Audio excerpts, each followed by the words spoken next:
All right, guys. So I'm gonna be talking about Succession season 4, episode 1, the Munsters, and basically, yeah, we'll just start off with what happened. This is after the aftermath of the previous season, where the siblings tried to stop Logan from selling the company to Gojo, and so basically, it picks up where that where that left off, and essentially starts off with the siblings talking about a new venture they're starting called the 100, of a you know kind of a upcoming new media business that they want to set up, probably using the money that they're going to get from the Gojo sale.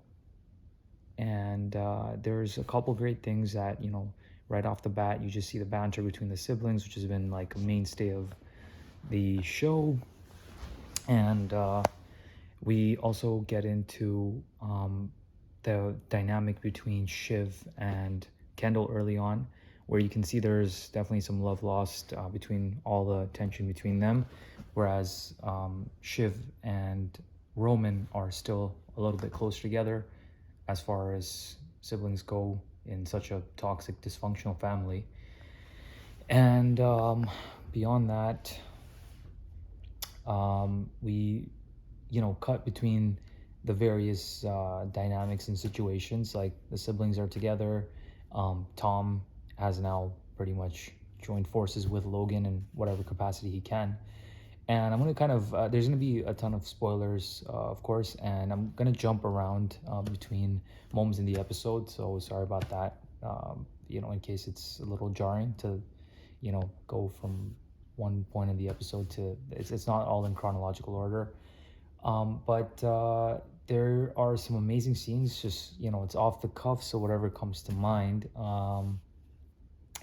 So there's a scene between Logan and Tom where Tom is essentially trying to see what his footing in the company will be. And of course, as Tom does, he pussyfoots around the entire idea and tries to figure out, if him and Shiv were to be divorced, what would be his standing with Logan and within the company.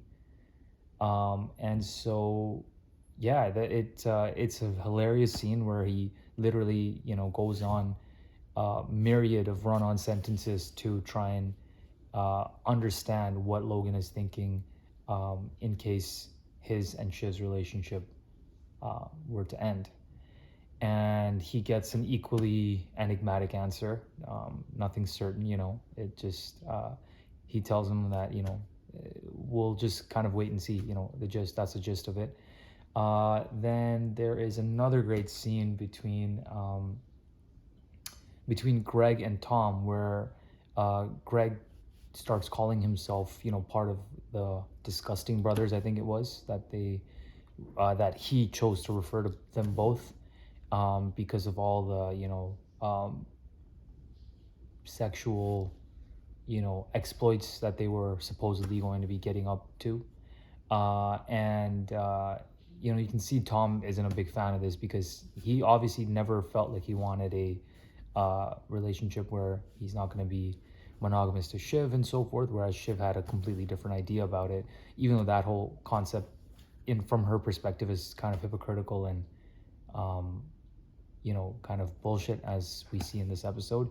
She doesn't really feel what she says. No one ever really says what they feel or feel what they say in this show. It's their motivations and all are always, cloak and dagger-esque and always hidden. Um, but yeah, so Tom tells Greg that whatever sexual stuff he's been getting up to with his new date at Logan's birthday party is all recorded because there's cameras, up the wazoo, as he says, in the entire house, in the entire penthouse. And he tells Greg he better go and fess up, if he wants to be seen as doing the right thing in Logan's eyes. And at that point, Logan decides to, you know, give him a little bit of a hard time in the sense of on the surface, but deep down he feels like he's proud of him. He's proud of Greg. So that is another phenomenal scene, which then, it comes full circle when Logan brings up what Greg's been up to when he offers money for someone to come and sniff Greg's fingers. And he just, wants everyone to roast him in a later part of the episode. Logan wants everyone to roast him and call him out for his idiosyncrasies. And most of his employees, the yes men that they are, don't. Frank tries to, but does a really terrible job at, roasting, because no one really wants to take a real shot at the king. Greg, says a couple things to him eventually, and he says, where are your kids? It's your birthday. Where are your kids? And he says, where's your father? And we finally get to hear a little bit about the background of Greg's family and what his father is like. And basically, Logan calls him out for being like a fairy, and for perhaps being gay and having this a whole other second life. And yeah, so we see that Logan, even when he's getting roasted, he's only wanting people to roast him, but even that, it's not gonna, like, he's gonna take it on the chin and laugh it off. The roasts are just a reason for him to dig in on your insecurities, perhaps, or on other people's weaknesses, and he wants to always exploit those perceived or actual weaknesses. And we have another great scene where this is near the end of the episode, where Shiv and Tom decide that they're gonna end things. Like they feel like they gave marriage a try, and that's that, and they're kind of done with it.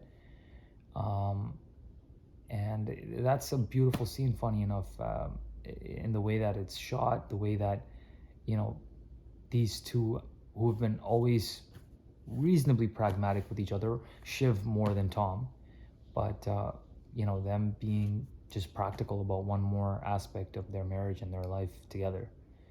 You just see a shot of them in their beautiful, like $300 million New York penthouse or whatever, but there's not one